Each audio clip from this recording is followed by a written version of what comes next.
Hoy en Vidas Cruzadas recibimos a Xavi Puig, a quien ustedes conocerán por ser, junto a Quique García, fundador y director del diario satírico El Mundo Today. Xavi Puig colabora además con varios medios de comunicación, pero está con nosotros hoy aquí para hablar de su primera novela, titulada La mejor persona, editada por Temas de Hoy. Con ustedes, Xavi Puig.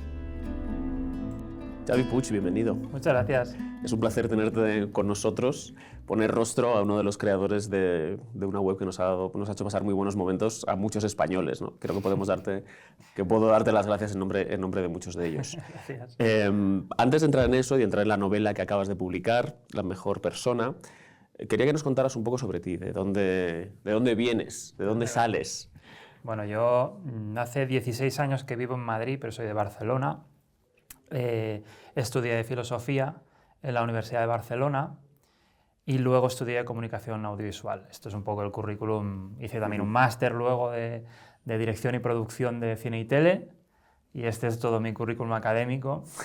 La clave un poco... No está mal, ¿no? Bueno, es un poco la titulitis de la que muchos adolecemos, pero bueno.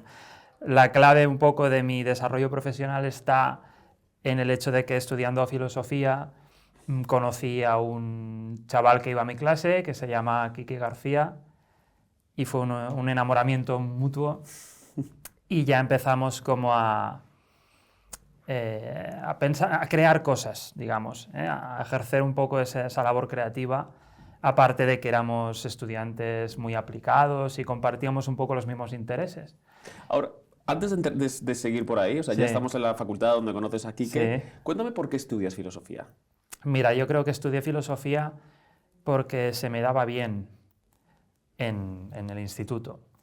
Y es muy sencillo que lo que se te da bien te acabe gustando. En mi caso fue primero el que se me diera bien. ¿Y por qué me abracé la filosofía? Pienso que porque venía de una etapa de escolarización que no fue especialmente grata para mí. No es que sufriera acoso ni nada de eso, ¿eh? Me refiero a que en mis notas yo siempre arrastraba 4 o 5 suspensos, no me interesaba nada de lo que se impartía en el colegio y mi autoestima estaba muy lastrada. Entonces, de repente, encontré en la filosofía un ámbito en el que sí que me desarrollaba con cierta soltura y eso facilitó que me inclinara por estudiar la carrera, la verdad. La filosofía es una disciplina que exige una capacidad de pensamiento abstracto y analítico. ¿Tú sabías que tú eso lo tenías? ¿O lo fuiste descubriendo sobre la marcha? Sí, yo siempre afronté la vida, digamos, más desde el pensar que desde el hacer. Creo que es algo que viene ya en el carácter. De niño era más bien introvertido, es decir, tenía toda la pinta del que de mayor será un nerd total, ¿no? Respondía a ese perfil. Yo hablaba antes de descubrir la filosofía como ese área en la que me desenvolvía bien, pero es cierto, también debo decir que cuando tenía, yo qué sé, unos 13 o 14 años, el profesor de lengua catalana nos encargó a todos los de la clase que escribiéramos una redacción y luego nos la hizo leer a cada uno, pues, en público, ¿no? Y recuerdo que el relato que yo escribí llamó mucho la atención tanto de mis compañeros como sobre todo el profesor, que luego me citó en una parte y me preguntó si yo escribía. Le dije que no lo hacía de forma sistemática, pero que me gustaba. Y bueno, me animó mucho a que escribiera y la verdad es que lo consiguió, con lo cual ya desde entonces me refugié en lo verbal, en la escritura, en esa parte más intelectual, sin ser un pedante, porque también tenía mucho sentido del humor y no era tampoco un pedante, pero bueno, estaba claro que mi destino iba a ser un poco cualquier disciplina que tuviera que ver con el análisis conceptual y demás. ¿Y tú eras gracioso? O sea, Sí. O sea, tú estabas en un grupo de amigos y tú eres el que tenía los golpes ingeniosos y el que sabía sacarle esa miga. Exacto. Ese tipo de gracia. O sea, no es una gracia más, pues sí, de tener un golpe de ingenio o de hacer de repente un comentario que no te esperas. No de contar chistes. ¿vale? No era el gracioso de la clase en el sentido de el notas, el que más se hace oír, ¿no? Pero sorprendía precisamente por el contraste con mi seriedad habitual. No eras Joaquín. No, no, exacto, eso me refería, que, Sí. que sin desmerecer, son perfiles distintos simplemente. Sí. Entonces yo no llamaba mucho la atención normalmente, pero de repente, ¡pam!, la soltaba. Entonces sí que tenía fama en el colegio de ser divertido. Y de provocar la risa, o sea, era algo que tú Provocar estabas la risa, sí. acostumbrado, sí. Siempre a tenor de cualquier suceso Sí. que ocurriera, pues yo sacaba el comentario más afilado y demás, eso sí que lo hacía. Y entonces tú estás decides estudiar filosofía y estás en el salón de filosofía y encuentras aquí que es como la horma de tu zapato. Sí, además teníamos un perfil, yo iba con americana negra de pana, que ya... ¿Coderas? No tanto, no tanto, pero bueno, un poco ese perfil, no llevaba gafas aún, pero vamos, nerd total.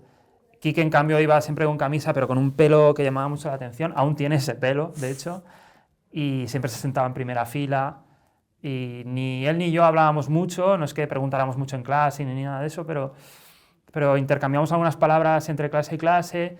Luego ya fuimos a una conferencia que dio Agustín García Calvo en la facultad, y esa conferencia, que todo el mundo se tomaba muy en serio, nosotros dos fuimos incapaces de no soltar carcajadas con lo que decía Agustín García Calvo.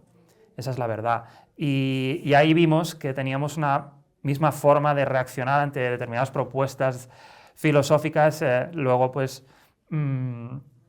eso, nos hicimos amigos, por resumir. Sí, y se convirtió pues, en mi pareja profesional. Y bueno, te diría que es como un hermano para mí y que nos adoramos. Me interesa mucho esta imagen de vosotros dos escuchando a Agustín García Calvo y digamos quitándole la solemnidad a lo que sabemos que son las aulas de filosofía, ¿no? Porque en filosofía los filósofos tienen muchas virtudes, pero por lo general, bueno, a ver, puedo pensar en Hume, por ejemplo, que sí tiene textos que son graciosos y es irónico, pero por lo general tampoco uno se ríe a carcajadas, ¿no? Leyendo a Kant o leyendo a Hegel. Y esto infunde también una cierta seriedad, también, bueno, pues el postureo de la juventud, de que quieres parecer como muy listo y tal, ¿no? Y entonces me interesa que vosotros vierais como eso sin solemnidad, ¿no? Es decir, que vuestro humor empezara ahí, de hecho hacéis una web. Sí. Claro, tienes que tener en cuenta que lo que estás tú describiendo se producía de manera literal en la facultad. Yo me acuerdo un día que Quique y yo subíamos a la biblioteca, digo subíamos porque había unas escaleras así como medio en espiral, y en un rincón de esas escaleras había dos personas jugando al ajedrez. Es como, venga ya, hombre, no me fastidies, ¿en serio? Entonces nosotros nos reíamos un poco, pues, a ver, reíamos internamente, pero nos hacía mucha gracia ese creérselo mucho, ¿no? Sí, Ese rollo de llevar foulard y de darse aires, ¿no? Que es algo, en fin, que forma parte de la motivación del estudiante, que, pues eso, del motivado, ¿no? Sí, claro.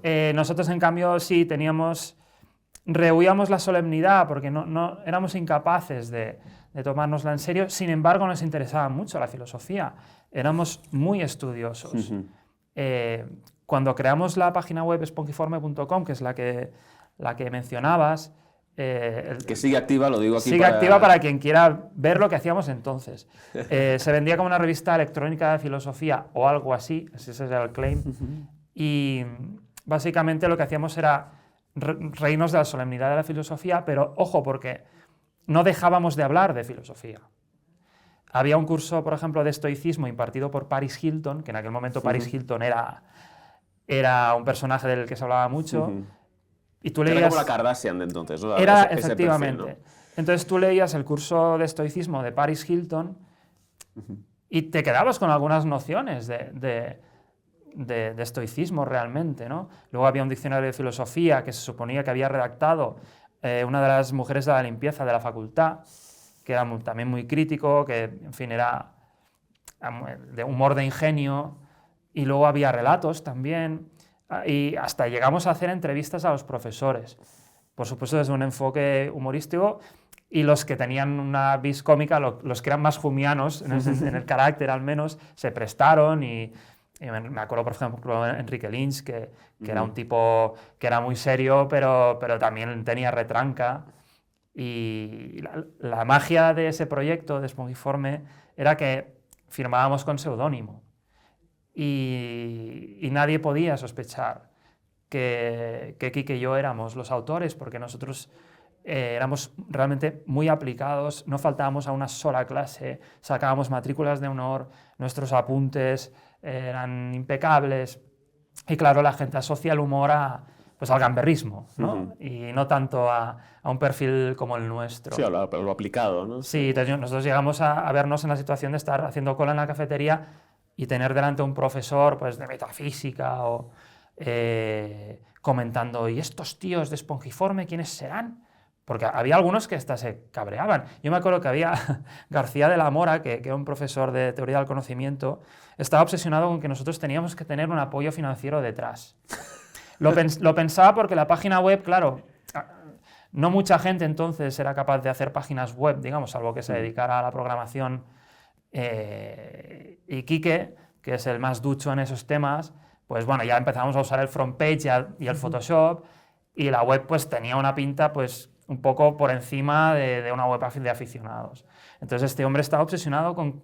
Yo creo que había cierta paranoia de aquí hay otros profesores que se están aprovechando para reírse de compañeros o de determinados enfoques filosóficos, porque hay que tener en cuenta que, a ver, hay como grupos, ¿no? Claro, por un lado estaban los profes del Opus, que eran los que impartían filosofía, por supuesto las optativas de teología, filosofía de la naturaleza, y luego estaban, por ejemplo, los más anglosajones, los que habían estudiado en Stanford, becados nuevamente por la Caixa, y que volvían de Stanford con la cabeza absolutamente en otro sitio, comparados con los profesores, los catedráticos que estaban en la Universidad de Barcelona. Era, digamos, la savia nueva que practicaba una filosofía de corte anglosajón, filosofía analítica, que un poco la típica dicotomía de analíticos y continentales, pues esa especie de... Esos dos mundos también colisionaban cuando nosotros estábamos estudiando.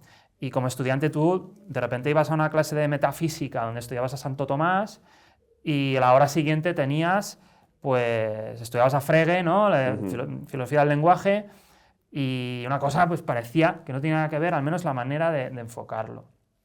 No, y no tenía nada que ver, pero o sea, lo divertido es que uno ve como estas guerras civiles que se viven desde ahí dentro y en el momento que uno da un medio paso hacia atrás, bueno, pues se da cuenta de que es como los de historia del arte que se pelean los de la alta Edad Media y los de la baja Edad Media. Sí, así, ¿no? Desde fuera es como muy ridículo, pero realmente cuanto más ridículo parece, más intestinas son las luchas, porque es como ese vídeo viral de dos ratas peleándose por un churro. O sea, pues es un churro, tranquilas, ya saldrá otro churro. No, era como, ¿quién tiene la hegemonía cultural? Claro, en Europa la hegemonía cultural, por supuesto, provenía de la filosofía heredera del posmodernismo, y aquí los anglosajones eran unos bichos raros. Claro, pero que veían a estos como unos chamanes, ¿no? Que no había ningún respeto, yo creo que no había ningún respeto mutuo, o sea, personal sí, pero a nivel intelectual, yo me acuerdo de una conversación, porque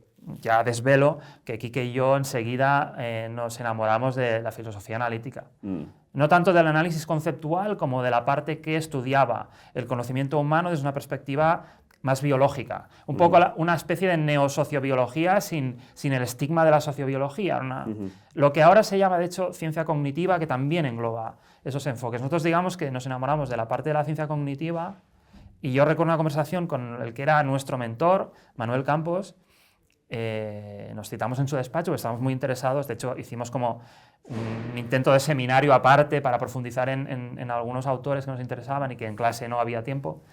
Y yo me recuerdo decirle, ¿no podríamos considerar, por ejemplo, que la obra de Heidegger tiene un valor literario, aunque no lo tenga filosófico desde vuestro punto de vista? Porque, o Hegel, ¿no? Esos andamiajes conceptuales tan elaborados y que yo reconocía que, jolín, yo me leí la Crítica de la Razón Pura y hay algo ahí titánico que impresiona, como ver una catedral.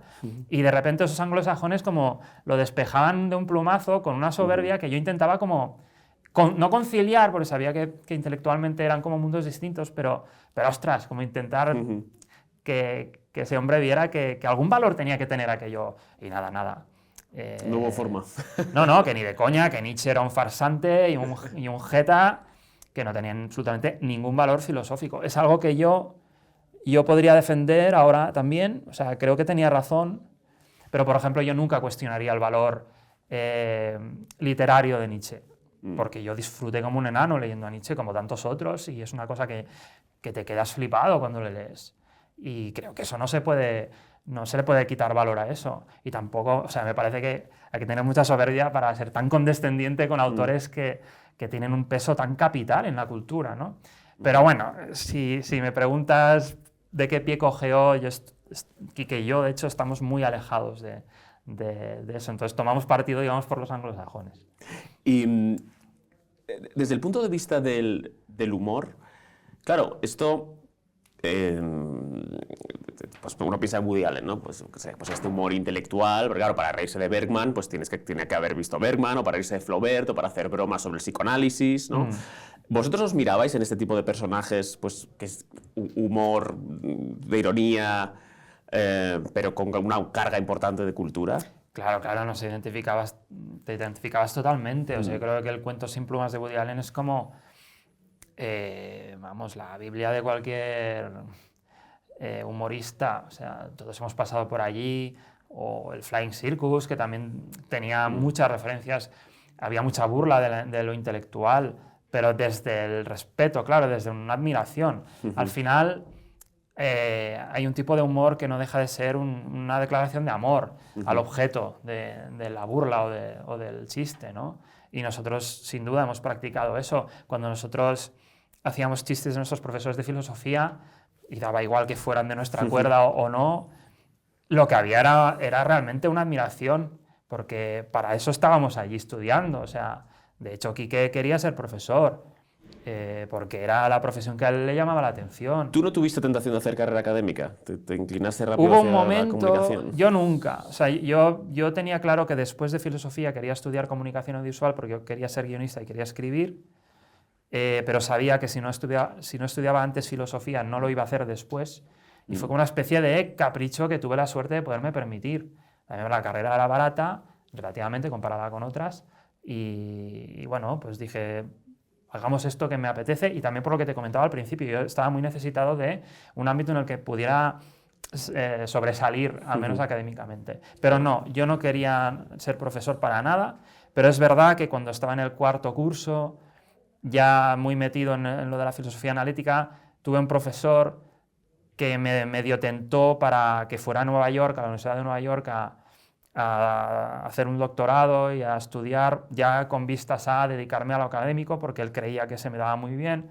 Y también te digo, yo creo que ese departamento en concreto tenía mucha sed de alumnos tan motivados como Quique y como yo, porque ya te digo que la norma imperante, la línea imperante era la continental. Entonces de repente veían a dos chavales que estaban a tope con la filosofía analítica y decían, a estos nos los tenemos que quedar de alguna manera, o tenemos que intentar que consigan una beca para irse a estudiar fuera, que se formen como hicimos nosotros y vuelvan, ¿no? Y que es lo normal. Y de hecho me sentí muy honrado en ese momento, y me lo planteé, realmente me lo planteé, pero al final pensé, no, es que yo, el plan era el otro, y además es que es lo que quiero hacer. ¿Cuándo se supo que erais vosotros quienes estabais detrás de esta web? Se supo tarde, se supo cuando yo creo que el Mundo Today ya existía. ¿Ah, sí? Ah. Sí, y yo creo que, no sé si estaba yo ya en Madrid o no, pero sí. Digamos, cuando no estábamos en la facultad, ya no había ninguna necesidad de mantener el anonimato. ¿Y hubo alguna reacción? ¿Alguien que os dijo, oye, yo...?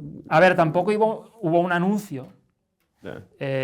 No sé la verdad es que no recuerdo en qué momento lo desvelamos.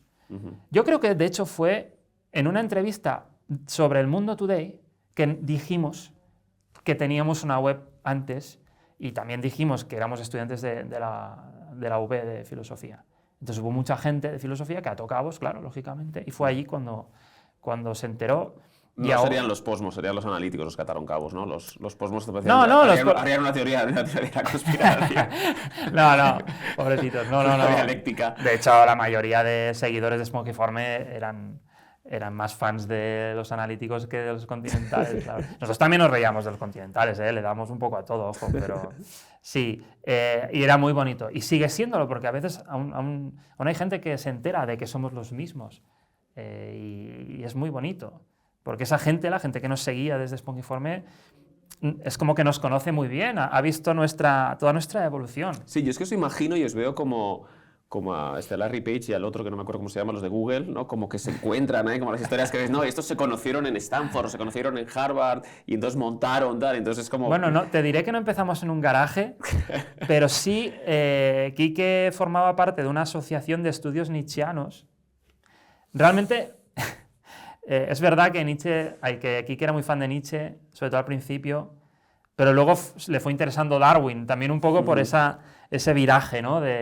Más de la literatura a la ciencia. Y cuando Quique ya estaba en la asociación esta nietzscheana, él ya estaba estudiando a Darwin, no a Nietzsche. El caso es que esa asociación tenía un local en la facultad y nosotros disponíamos de ese local. Y al final éramos tan pocos en esta asociación, yo ni siquiera era de la asociación, pero como era colega de Quique me dejaban estar. Y usábamos mucho ese local. Y en ese local creamos Spongiforme prácticamente, en mi casa y en ese local. Y ahí empezamos a hacer cosas. Entonces se puede decir que ese localito fue nuestro garaje. Fue nuestro garaje. De emprendedores. Sí, fue nuestro garaje. Y El Mundo Today se crea en 2009, ¿no? Sí. ¿Y esto cómo surge esta idea? O sea, ¿cómo surge la idea de, vale, una cosa es hacer, bueno, pues sátira de lo que estamos viendo en la universidad? ¿Qué momento decidís, oye, pero esto, digamos que este gen que hemos cultivado aquí, podemos ampliar la mirada al mundo? Nosotros, o sea, digamos, yo, como decía, quería estudiar audiovisuales y es lo que hice. Era una carrera cara porque fuimos a la privada y Quique, que como te decía antes, su idea era pues, ser profesor, era la academia, era como su interés. Yo le inoculé el veneno de querer hacer algo más relacionado con el show business. Con el show business, sí, por decirlo de alguna manera. Digamos, potenciar la parte del humor más que la de la filosofía, que no es que se excluyan, pero claro, al final, a ver qué quieres ser de mayor, ¿no? Tienes que decir un poco a qué quieres dedicar la mayor parte del tiempo. Entonces, Quique se dejó. Está bien, como filosofía no tiene tantas salidas, esto es comunicación visual, claro, que es donde estaban las salidas. Bueno, pues fíjate que en ese momento era un argumento que podía tener cierto peso, ahora igual te ríes, claro. Pero bueno... No, a ver, no lo digo de broma, pero quiero decir que son... No, que pero bueno, los caminos son al final, sí. Bueno, yo hice filosofía y luego hice teoría de la literatura, que es peor. Bueno, o sea tú seguiste ahí como cavando. Yo sigo cavando. Bien. Sí. No, bueno, tampoco es que pensáramos en las salidas profesionales. Bueno, un poco sí, pero sí, más en qué queríais hacer. Es que nos apetecía jugar y la idea de poder escribir un guión y rodarlo nos llamaba mucho la atención, claro, nos parecía muy goloso. Quique se contagió de ese hambre que tenía yo por hacer esto y hizo un gran esfuerzo recuerdo que se pasó currando en correos para ahorrar suficiente para poder pagarse esa carrera. Le costó muchísimo esfuerzo. Y a mí no tanto, porque mis padres tenían un poco más de recursos económicos, esa es la verdad. Pero Quique no. Y total, que por resumir, estudiamos entonces los dos comunicación visual y uno de los proyectos que teníamos también nos lo sugirió un colega que se llamaba Pablo Bujosa, que también era de audiovisuales. Empezamos a pensar en hacer un programa de televisión que fuera un falso informativo. Y la idea era grabar un piloto, y de hecho lo grabamos. Lo grabamos con un periodista que acabó siendo pues, importante en televisión española, y ahí tiene su carrera profesional como periodista, pero existe un documento gráfico en el que él está... Y con el que le seguís chantajeando, ¿no? No, pobrecito. Os manda una mensualidad. Pobrecito. Puedes decir quién es si quieres, ¿eh? Por si acaso no, porque tampoco ganamos nada, ¿no? Tampoco es aquello de... No voy a decir Matías Prats ni nada de eso, ¿eh? O sea... Bueno, que dijeras a alguien completamente que nadie se espera. Que nadie se espera, bueno... No, perdona. Pero en fin, la cosa es que mientras hacíamos el piloto teníamos ya como muchas ganas de empezar a producir contenido y como veníamos de la experiencia de crear una web en Spongiforme, lo teníamos bastante a tiro para crear una web que fuera un periódico digital.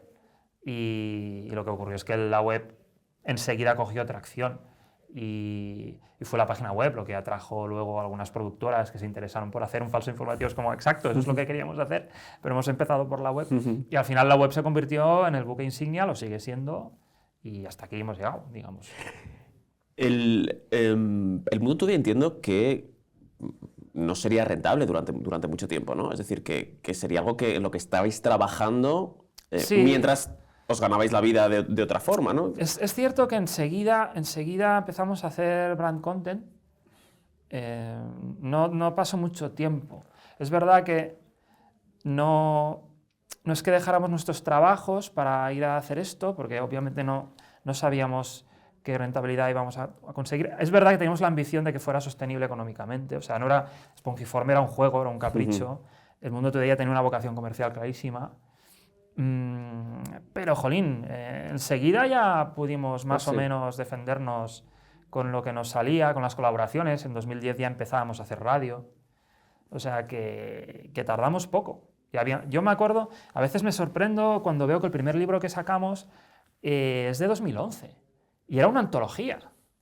Claro, ahora que llevamos casi 15 años, publicamos el año pasado una segunda antología que, bueno, ya procede. Cuando llevas 15, 14 años, llevas mucho contenido a tus espaldas e incluso te puedes permitir hacer una especie de análisis de la evolución. Pero naciendo en 2009, en 2011 ya sacamos una antología, era como que da la medida un poco de lo rápido que nos consolidamos. ¿Y a qué achacas que os consolidáis tan rápido? A ver, la España de 2009, 2010, 2011 es una España en crisis. Sí. El 15M fue en 2011. No sé si esto tiene que ver. Fíjate que yo creo que tiene más que ver con Facebook, la verdad. Tiene más que ver con que en aquel momento las redes sociales fomentaban la circulación de contenido y para los que lo creábamos era jauja, porque nos mandaba una cantidad de tráfico brutal. O sea, logramos que no existía WhatsApp, pero la gente se empezaba a mandar noticias nuestras por email. Entramos ya en el tema de la viralidad. Eso luego tuvo la contrapartida, que es que Facebook secuestró la audiencia de todos estos medios a los que encumbró. Nos encumbró y luego se adueñó de la audiencia que perdió el hábito de ir a las páginas web, ¿no? Fue un poco una jugada de robarnos la cartera, ¿no? con el cebo de los clics. Pero bueno, es innegable que el empuje de Facebook en ese momento nos hizo mucho bien, aceleró un poco la consolidación del medio, más que la coyuntura social, te diría. Pero bueno, para que Facebook os encumbre, tenéis que hacer material digno de ser encumbrado y que la gente quiere leer, ¿no? Pero hacíamos mucho, yo en aquel momento no quería hacer humor de actualidad, lo hacíamos, pero no me gustaba porque era lo que se hacía en televisión y yo quería hacer... Yo no quería hacer lo que se estaba haciendo en televisión. Quería ofrecer algo distinto. Y el humor de actualidad me da mucha pereza. Entonces, las noticias del Mundo Today inicial tienen un componente mucho más costumbrista, de ingenio, evergreen, que se dice ahora, ¿no? Sí. Perenne. Y la actualidad ya nos arrolló cuando, como dices, era insoslayable. O sea, empezó a hablar más de política que nunca, ¿no? En el discurso público. Los primeros grandes escándalos del rey, ¿no? Bueno, el paso de Zapatero, Rajoy, todo esto. Claro, claro. Entonces ya la actualidad cogió el protagonismo que sigue teniendo. ¿Y no temíais quedaros sin ideas, es decir, ¿no? que el humor se os agotara, decir, bueno, pues es que, aparte que la realidad os daba, me imagino, bastante competencia, ¿no? con lo que sucedía, este miedo a la página en blanco, sobre todo cuando queríais desvincularos de la actualidad, porque quieras que no, la actualidad pues siempre te va cebando, te inspira y te suministra, ¿no? material. Pero si quieres alejarte de la realidad, claro, es más complicado, ¿no? Estas crisis de creatividad Yo creo que ese miedo se suele proyectar desde la gente que no se dedica a esto, que cree que empezamos el día esperando que baje del cielo una idea. En realidad, el oficio es un constante manejarse entre ideas mediocres, manosearlas, compartirlas unos con otros, hasta que de dos ideas horribles sale algo interesante. Eso es un ejercicio constante, que tiene mucho de remar, y no tanto de recibir un rayo en la cabeza que ¡bum!, te dispare una chispa de brillantez. Es cierto que tenemos una predisposición, como te decía antes, yo desde pequeñito pues ya tenía esa inclinación a buscarle la punta a las cosas, eso es verdad. Pero con esto no haces, eso tiene un recorrido limitado.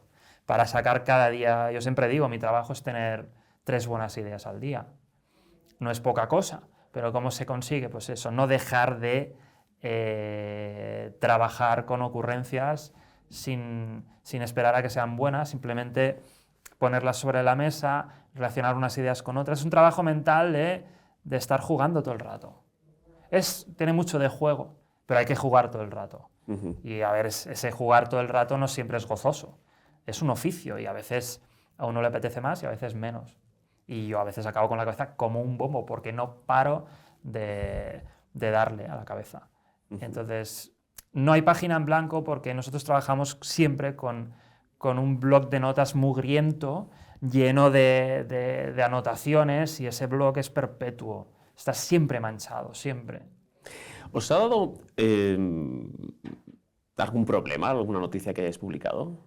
Sí, claro, ¿no? Hemos tenido problemas. De hecho, te mencionaba antes la última antología que publicamos, esa antología que se llama Mejor no bromear con esto, recopila las noticias más polémicas que hemos sacado en todos estos años y también reproduce demandas que hemos recibido, burofaxes, emails amenazantes, tweets, comentarios incluso de los lectores ofendidos, y es un buen compendio de toda la conflictividad con la que hemos tenido que lidiar. De todas formas, en el propio libro hacemos la reflexión de decir, a ver, esto es un compendio de muchos años de trabajo y cuando lo ves todo junto te puede dar la idea de que, ostras, cada 2 por 3 estamos metidos en un fregado. Eso no es así, afortunadamente. No son tantas las noticias que nos han dado problemas. ¿Qué dirías que es lo que más molesta? Depende de quién te lea. A la gente lo que más le molesta es que hagas humor de cosas que son importantes para ellos. Su equipo de fútbol, la religión, claro, su partido político, cosas así. El dogmatismo, o si no lo quieres llamar así, pues el fanatismo, o sea, bueno, aquello en lo que la gente pone el corazón, digamos, a la que es rebajado desde el humor, sobre todo si es una persona que no pertenece al club, provoca enfados. Eso forma parte de... Pero para eso es la sátira, ¿no? Para eso es la sátira. Sí, o sea, yo no creo que la sátira... El objetivo principal de la sátira no es molestar. No. Pero es sin duda, si no molestas, probablemente no la estás haciendo bien. O sea, es una consecuencia de dedicarse a la sátira, el molestar al satirizado, no es el objetivo. Pero claro que es eso, cuanto más se toma en serio la gente. Ahora las marcas, por ejemplo, lo han ido aprendiendo, de hecho han visto que interesa seguir las bromas para blanquear un poco su imagen, pero al principio las marcas eran las que más se cabreaban con nosotros, porque de hecho el Mundo Today fue el primer medio en España que empezó a hacer chistes sobre marcas sin cambiar el nombre de la marca. Decíamos Telefónica, no Timofónica, antes se hacía así, para evitar problemas. Claro, nosotros desde nuestra miseria, quiero decir con miseria que no teníamos grandes clientes ni teníamos créditos con el banco y teníamos esa libertad punky del que no debe nada a nadie, nos podíamos permitir jugárnosla con grandes marcas y lo hacíamos. Y bueno, unas peloteras, ¿por qué? Porque las marcas se toman muy en serio, claro, imagínate, tienen todo un departamento dedicado o agencias dedicadas a cuidar la imagen de la marca y sus productos, como para que luego lleven 2 idiotas a tirarlo todo por los suelos y a reírse de tus productos. ¿Crees que en España hay algún problema de libertad de expresión en ese sentido? Porque, por ejemplo, en Estados Unidos uno puede hacer un anuncio, no sé, Burger King puede hacer un anuncio criticando a McDonald's abiertamente, ¿no? Y en España, digamos que hay una legislación más restrictiva en ese sentido. Es decir, con eso de no utilizar los nombres, que tendrías que poder utilizar los nombres, ¿no? Como decía, nosotros llevamos desde 2009 trabajando y utilizando los nombres y nunca hemos tenido ningún problema. Es verdad que nunca hemos ido a juicio, pero no hay ningún problema en España hoy en día. Salvo que seas un medio de comunicación que beba de esas compañías en gran medida. O sea, claro, O sea, pero eso es un problema de autocensura, digamos, ¿no? Sí, claro. Bueno, depende de quién es el medio. Si el medio es de un banco, es propiedad de un banco, o parte del accionariado es de un banco, en plena crisis económica con los desahucios, si tú haces un chiste como la hija de un banquero expulsa a sus muñecas, desahucia a sus muñecas de una casa de muñecas, ¿no? Es un chiste que hicimos en su día y que molestó muchísimo. ¿A quién? Pues al banco en cuestión. Pero eso nos ha pasado siempre que hemos trabajado, hemos colaborado con medios que están en todo el entramado del IBEX. Nosotros somos unos francotiradores, un verso libre, digamos, que sí, interactuamos con las marcas para campañas concretas, pero ni están en nuestro accionariado, ni les debemos ningún favor. ¿Y los políticos os han dicho cosas alguna vez? Supongo que a lo mejor más en persona o... No, bueno, nosotros procuramos no tener ningún contacto personal con ningún político. Lo hemos tenido puntualmente porque colaborando con la radio esas cosas ocurren. De hecho, teníamos una sección en el A Vivir que son 2 días donde venían políticos y les sometíamos a una especie de concurso moral, se llamaba, para dilucidar si eran buenas personas o malas personas en base a unas preguntas que les hacíamos. Era una sección de filosofía un poco así de divulgación. Entonces, claro, interactuabas con ellos, pero yo, por ejemplo, nunca me quedaba luego a charlar ni nada. No, es decir, siendo educado, siempre educadísimo siempre, pero no compadrear. El compadreo con los políticos, creemos que si te dedicas a la sátira no debes, digamos, guardar cierta... Tiene que haber cierta profilaxis, porque... El francotirador no necesita distancia, ¿no? Es una buena manera de expresarlo, sí. Sí, yo creo que sí. Porque, jolines, si tienes que poner a parir a tu amiguete de no sé qué partido con el que te tomas cañas y que tenéis amigos en común, no lo vas a hacer con el desparpajo y la libertad con la que lo harías si no le conocieras. Obviamente, como cualquier otro ciudadano, tienes tus creencias y hay políticos que te caen mejor y te caen peor, incluso al margen de la coincidencia ideológica. A mí hay políticos que son de partidos con los que no comulgo, pero que sí que a priori dices, sí, te cae simpático. Este tío me cae simpático, ¿no? Pero no hay que aprovechar que tú eres el del Mundo Today para compadrear. ¿Y no os han metido caña por no hacer ciertas cosas? Es decir, me puedo imaginar que no haya un político que se enfade porque una noticia del Mundo Today le satiriza algo que ha hecho o algo que ha dicho, sino porque alguien dice, oye, no estáis dando caña suficiente a esto o al otro, ¿no? Esto debe ser más constante. Yo ya no leo los comentarios casi no los leo en internet, ¿no? Pero es muy común que haya alguien, tú sacas una noticia de Feijóo, entonces uno comenta, siempre os metéis con los mismos, a ver cuándo os metéis con Pedro Sánchez. Basta ya de hacerle la pelota que esto parece un panfleto, ¿no? Un comentario que hemos recibido. Entonces, otro lector le contesta con una sarta de links de noticias, digamos, contra Pedro Sánchez. En plan, a ver si nos informamos antes de sentenciar, ¿no? Y entre ellos, entre los lectores, se van como... van discutiendo a ver con quién nos metemos más y con quién nos metemos menos. Hay políticos que dan más juego que otros, igual que hay personas que dan más juegos que otras, y más empresas, más compañías y más realidades. Entonces, sí, eso es, de hecho, cuando Pedro Sánchez ganó la presidencia, nosotros echamos mucho de menos a Rajoy. Porque era una mina. Claro, era una mina y Pedro Sánchez nos parecía una sosez. Aparte de decir que parece un vendedor de corte fiel, ¿qué más, no? Luego, pues claro, con el oficio le vas construyendo pues, distintas líneas de ataque, entre comillas, ¿no? Porque es lo que hay que hacer, es el presidente del gobierno, tienes que encontrar la manera de desmontarlo, por supuesto. Pero no es lo mismo, claro, no todos los políticos son iguales desde el punto de vista del humor, no da el mismo juego, ¿no? Pero vamos, lo intentamos. Tampoco es que tengamos un baremo de hemos hecho 3 chistes de este, hay que hacer... No, eso es una cosa que es más orgánica, me imagino. Totalmente orgánica. De hecho, claro, es de mucha ingenuidad creer que en el Mundo Today todos tenemos la misma manera de ver la política. A veces las reuniones del Mundo Today son debates sobre actualidad. Y acabáis a guantazos y tal. No, pero hombre, a ver, no nos engañemos. La sensibilidad del Mundo Today es de izquierdas. Esto creo además que desde la sátira no hay que ocultarlo, porque no hay que tomar a la gente por idiota ni pretender una falsa neutralidad. O sea, la sátira no es neutral, ni debe serlo.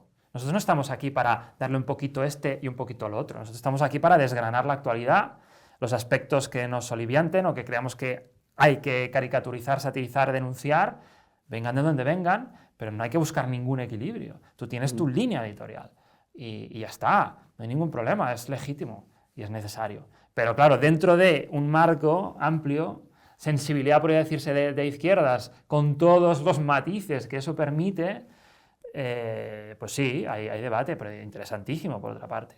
Y de hecho la sátira gana en holdura y en profundidad cuando es fruto de un proceso de reflexión compartido intensivo, claro, porque sacas como la idea que sintetiza mejor todo un proceso deliberativo.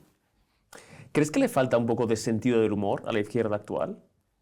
A la política en general, pero sí, claro, nosotros hemos hecho chistes de algún político de izquierdas muy solemne, típico catedrático de universidad, ¿no? No lo voy a mencionar, pero estoy pensando en uno en concreto, como muy serio, un señor mayor muy serio, y no le hacía ni puñetera gracia verse de repente ridiculizado, pero bueno, ya te digo, es que no sí, Te lo pregunto también porque la impresión que da es que digamos que la sensibilidad con el humor, la sensibilidad en un sentido negativo, sí. Que podía tradicionalmente relacionarse más con el conservadurismo y con la derecha, ahora parece que hay una izquierda también conservadora en ese sentido, es decir, menos abierta a cierto tipo de sátiras, con más cotos vedados para el humor. Yo no lo creo. Mi experiencia me dice que la beligerancia carga más en la derecha que en la izquierda. Es decir, el tío que te amenaza con ponerte una demanda es Hernando, no es Yolanda Díaz. Ah, sí. Sí, y no lo menciono por casualidad, ¿eh? No es nuestro caso, pero yo sé que ha habido movidas con esto.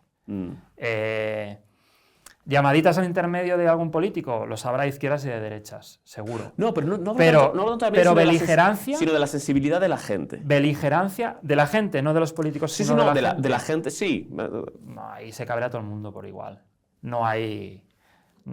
Pero los que amenazan porque tienen un departamento de abogados, los que mandan burofaxes, suelen ser los de la derecha, ¿eh? No los de la izquierda. Nosotros no hemos recibido ningún burofax de ningún partido de izquierda. De derecha, varios. ¿Y por qué?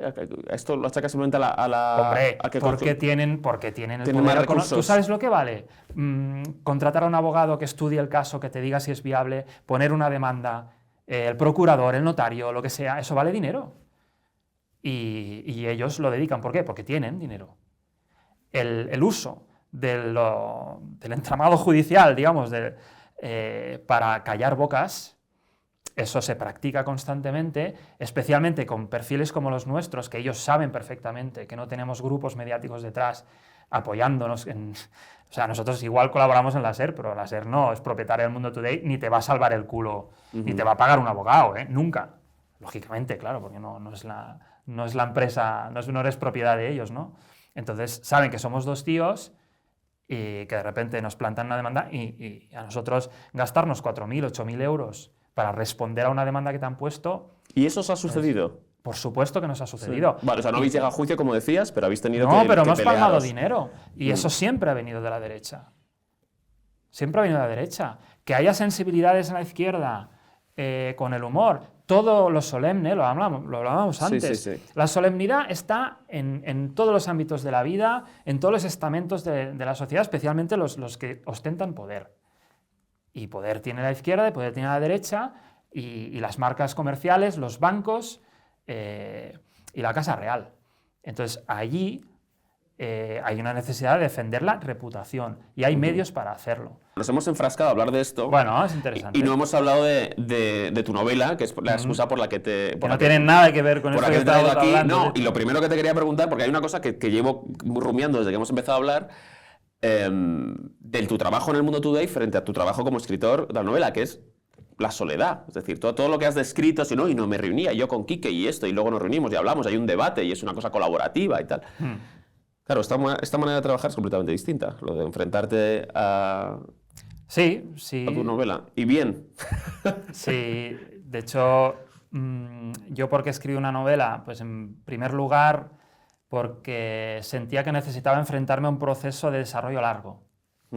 Porque yo estoy muy acostumbrado a escribir artículos de forma rápida, publicarlos en el momento y obtener los likes y los comentarios en el momento. Esa inmediatez, que es muy gozosa, de gratificación instantánea, se podría decir, pues genera una especie de vicio que algo en mí me llamaba a romper esa dinámica o al menos a explorar otras cosas que me ofrecieran mayor resistencia, que me costara más hacerlas.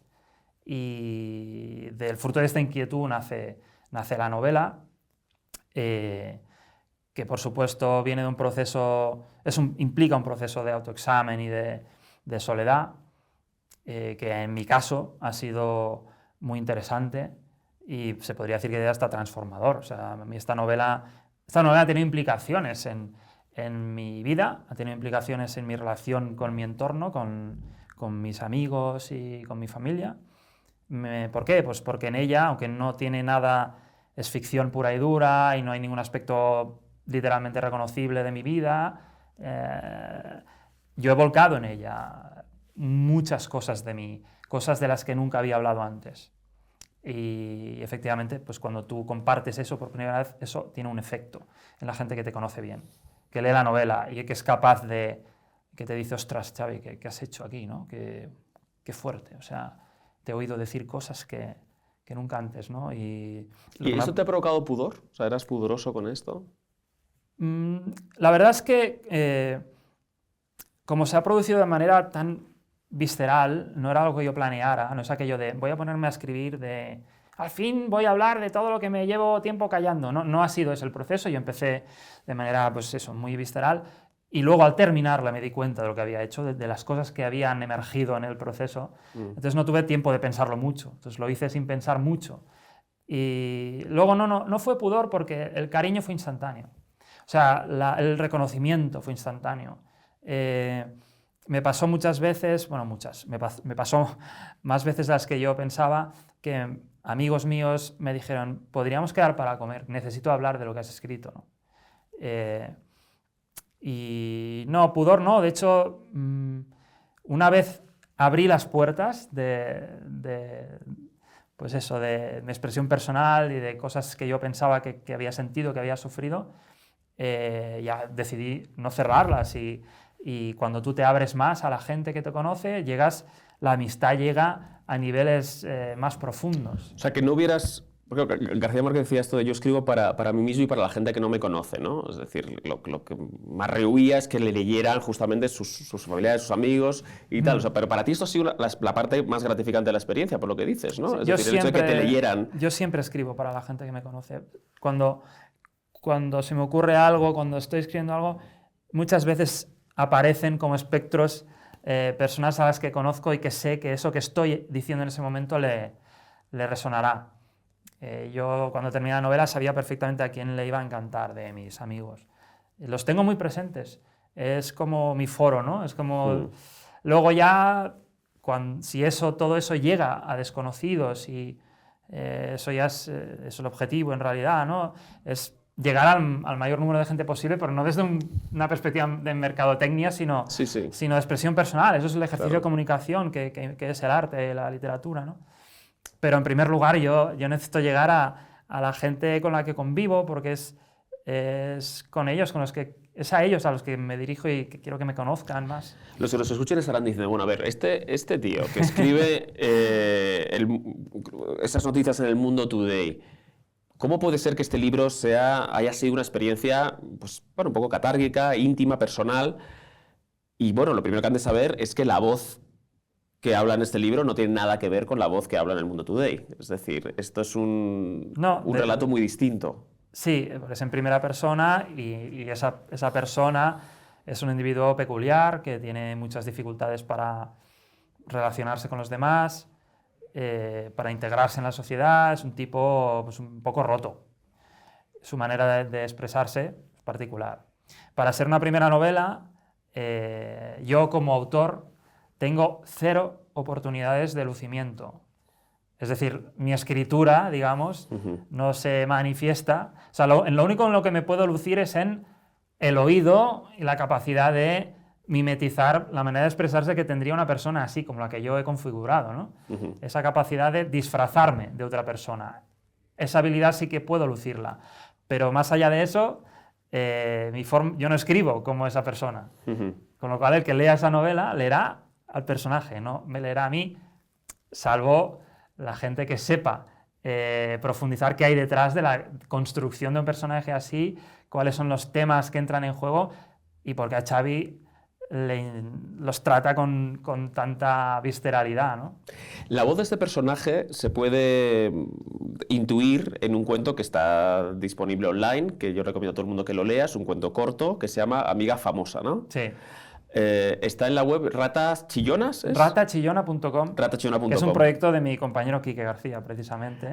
Pues ahí lo tienen y es, un chico que recibe un mensaje, se entiende que por Facebook, no sé si está explícitamente mencionado, pero es algo así, ¿no? Sí, se entiende que es por Facebook. Sí. De una ex compañera del colegio sí, que quiere retomar el contacto, pero que a él le sorprende porque esta chica se ha vuelto una chica muy famosa, ¿no? Sí. Y bueno, pues tienen un intercambio y luego una quedada, pero lo que destaca es la voz de ese personaje que está contando la historia de una manera pues atropellada, con coloquialismos, con nerviosismo, Sí, de hecho él está en el médico. Sí, claro, le está como delante de un psicólogo, ¿no? Parece, o contándole unos dolores del estómago. Le está ¿no? contando que le duele el estómago y que él intuye que es por el estrés. ¿Y por qué por el estrés? Pues porque mira lo que me ha pasado. Entonces, boom, le suelta... Sí, este relato tiene mucho de vomitona, es un relato febril y también dibuja una personalidad particular, que se ha visto envuelta en una situación humillante. Digamos, él percibe que ha sido utilizado. Y entonces la rabia que le produce el sentirse utilizado, ¿no? Se manifiesta. Y es verdad que esa voz me gustó mucho, me interesó mucho, y yo además estaba enfrascado en otro proyecto. Yo llevaba escritas como 70 páginas de otra cosa, pero de repente escribí este relato y me apeteció mucho meterme en esa mente, profundizar en esa mente, quedarme más tiempo allí. Yo había terminado el relato y se me quedó corto. Y entonces nació ese Antonio Camuñas, que es el protagonista de La mejor persona, que hereda ciertos rasgos. No es exactamente... hay matices, pero sí, pero ahí nace. Pero ahí está la voz Sí. y Antonio Camuñas, esto sí que se puede contar. Comienza una relación epistolar, en cierto modo es una novela epistolar, ¿no? Sí, tal cual. Con una chica que se llama Natalia, que está en Rusia. Claro, De esas que escriben, ¿no? Que de hecho el punto de partida de la novela también es cómico, porque es un tipo que recibe un mail de una chica rusa, un mail claramente de spam, que todos mandamos a la carpeta de correo no deseado. Sin embargo, él, que tiene tanta necesidad de conectar con alguien, se aferra a ese correo y responde y entabla una suerte de relación, ¿no? Que el lector sabe que esa mujer rusa no existirá, será un tipo que le quiere sacar estafar, dinero, ¿no? exacto, sí. Pero, o sea, que está hablándole a la nada, en realidad. Pero él se aferra a eso y sobre esa relación construye un relato de su día a día, ¿no? Que tiene mucho en su caso de terapéutico, de volcar, de contarle a alguien lo que no le cuenta nada a nadie, porque no tiene a nadie con quien hablar. Es una persona absolutamente aislada y sola, desamparada afectivamente. Entonces, de repente, él mismo, de pura desesperación, se construye un interlocutor que la realidad no le ofrece. Y ese es un poco el punto de partida de la novela, que parece de humor, porque, hostia, vaya pringao que se crea un mail de spam y empieza ahí a soltarle la chapa a una mujer, ¿no? Sí, es el punto de partida, es ineludiblemente cómico, pero luego la novela acaba retratando un universo realmente oscuro, asfixiante, con momentos de comedia involuntaria que actúan también como respiro para el lector, porque si no, esa novela no sería soportable si no tuviera esos momentos que la vida también tiene bueno, te tienes que reír, ¿no? Tienes que reír. Sí. Y entonces sí, la novela tiene muchos momentos de reírse y muchos momentos de sufrir por el personaje, porque al principio empiezas viéndole como un pobre hombre y sobre todo tú te ves muy distinto de este tipo, pero conforme él te va contando, le vas viendo más parecido a ti en muchas cosas y acabas identificándote en algunos aspectos, en un momento en que él, por ejemplo, tiene la paranoia de que sus compañeros de trabajo han montado un grupo de WhatsApp en el que él no está. Claro, esa sospecha, ese miedo, es un miedo que en algún momento hemos podido tener todos. No hace falta ser Antonio Camuñas para tener miedos sobre si los demás nos quieren o no nos quieren, o hablan de nosotros, y más en esta época en la que estamos tan expuestos, ¿no? De repente nuestro ego es una cosa muy frágil. Con lo cual el lector yo creo que acaba siendo del equipo Camuñas 100%, y es verdad que le ves tomar malas decisiones una y otra vez, pero ya tu actitud como lector ya no es de distancia irónica, sino es de, como en las pelis de miedo, ¿no? No bajes al sótano, ¿cómo se te ocurre bajar al sótano que está el malo y te va...? Pues sí, baja al sótano, claro, porque es una peli de miedo. Entonces hay momentos de que la trama se va complicando, sobre todo ya la segunda mitad de la novela, la trama empieza a empujar, empieza a rodar cuesta abajo. Y de hecho yo creo que una de las cosas que más orgulloso estoy de la novela es el ritmo que tiene, cómo está medido, y esa precipitación en el último tramo de la novela que acaba hasta el final, ¿no? Pues la gente me dice, jolín, es adictiva, creo que hasta lo ponen en las frases de la editorial, tiene algo de adictivo porque acabas como muy implicado en la mente de esta persona y quieres saber cómo acaba. También es que la escritura, y eso es una cosa que es interesante, es toda cuesta abajo, ¿no? O sea, y hay una parte, un elemento muy, ¿cómo decir? Muy... Es que no verborreico, porque Bueno, es controlado sí, desde el punto de vista del escritor, pero que da la sensación de que el tipo sí, se expresa de una razón. manera muy acelerada. Claro, claro. Y eso, quieras que no, pues te lleva, ¿no? Te Te lleva como Te lleva un río, se lee se lee rápido. Y me llevó a mí. Yo siempre digo, es una novela que se lee como se escribió. Mm. Yo la escribí en orden cronológico y es una novela que tiene poca edición, tiene poco mangoneo. A mí, de hecho, me daba mucho miedo manosearla demasiado y romper esa magia que es como la energía interna de la novela, ¿no? Si empezabas como a mover las piezas del puzzle, te cargabas esa chispa. Entonces también pensaba, jolín, eres el típico autor novato que no quiere que le toquen el manuscrito. Tampoco era esa mi actitud, de hecho el manuscrito se tocó, pero quirúrgicamente se tocó, con mucho cuidado. Y afortunadamente el editor comprendió y estaba de acuerdo conmigo, ¿eh? Pero la escribí de un fogonazo y yo creo que el lector la lee así también. ¿Y cómo te has quedado después de terminarla? ¿Cansado? ¿Tienes ganas de ponerte con otra novela así o quieres...? Sí, o sea, estoy ya con otra cosa, pero terminé devastado, no cansado, devastado, emocionalmente hecho trizas. Porque hice pues lo que hacen algunos actores, que se meten mucho en un papel, le prestan al personaje sus emociones, ¿no? Se mezclan con él y luego salir de allí, de desconectar el interruptor, ¿no? Y volver a tu vida, volver a tu ser, cuesta. A mí me costó, la tristeza, esa oceánica de Camuñas, ese ser un hámster atrapado, ¿no? Me permeó y necesité un tiempo. No pude leer la novela hasta pasado esa novela se escribió hace un año. Yo necesité, para volver a leerla, por supuesto empecé a mover tarde a las editoriales y tal, porque es que no podía y hablaba de la novela con mis amigos y me emocionaba, más de lo normal, más de lo razonable, porque estaba muy tocado. Entonces, bueno, ya ha pasado un tiempo, yo he hecho mi trabajo personal de reconstrucción emocional y ahora vuelvo a estoy capacitado para hablar de ella, para promocionarla y demás, ¿no? Pues la siguiente novela tienes que escribirla sobre un hombre muy optimista, de tal manera que tú te quedas ahí metido en el personaje. No va a ser así porque solo en el conflicto hay... Eso no mueve emociones, ¿no? Ya. Necesitamos el conflicto para sacar algo interesante. Bueno, Xavi, ha sido un placer. Igualmente. Vamos a recomendar a todo el mundo que se haga con la mejor persona.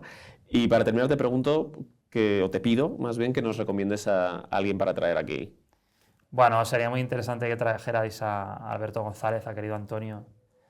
que aparte de ser uno de mis mejores amigos, es una de las personas más interesantes que conozco. A ver, iba a decir Quique García, pero ya sería como un poco Zipizate, ¿no? redundante, Así ¿no? no. Claro, es como, claro, vas Dentro a de un año, recomendar dentro a tu partner, ¿no? Bueno, pues por decir a alguien de mi entorno... Genial. Sí.